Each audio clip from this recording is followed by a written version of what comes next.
Oh, gue paling sebel bongkar matic yang naik turun berulang-ulang. Jadi kalau misalnya sudah diperbaiki, maticnya masih ada problem. Ternyata problemnya itu Bongkar mobil matic apa yang paling nyebelin?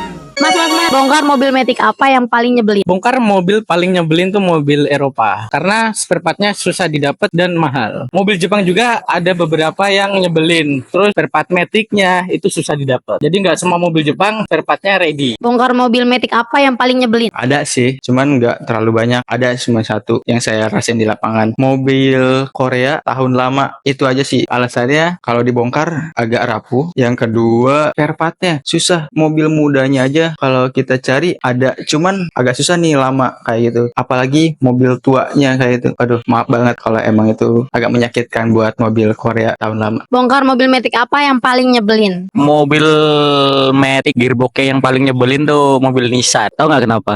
Karena mobil Nissan itu harus teliti banget. Hal-hal kecil tuh harus diperhatiin, oli semuanya, terus prosesnya juga panjang. Emang dia cara overhaulnya itu sama dengan mobil-mobil yang lain, tapi hal-hal kecilnya itu harus diperhatiin. Kok, Ya. bongkar mobil matic apa yang paling nyebelin? Oh, gue paling sebel bongkar matic yang naik turun berulang-ulang. Jadi kalau misalnya sudah diperbaiki, maticnya masih ada problem. Ternyata problemnya itu sudah larinya ke ECU, ke listrikan, bla bla bla gitu. Itu paling ribet banget. Jadi gue paling sebel sama mobil-mobil yang kayak gitu. Bongkar mobil matic apa yang paling nyebelin? Nissan, Mbak. Kenapa tuh? Ada aja trouble-nya. Oke, terima kasih Mas. Bongkar mobil matic apa yang paling nyebelin? Mungkin mobil Hyundai atau Kia lama sih mungkin ya. Kenapa tuh Mas? Mungkin yang pertama karena faktor spare partnya mungkin faktornya agak sedikit susah nyarinya. Nah itu guys, kira-kira jawaban dari teknisi-teknisi kita mengenai mobil-mobil apa aja yang paling nyebelin kalau udah kena masalah di bagian maticnya.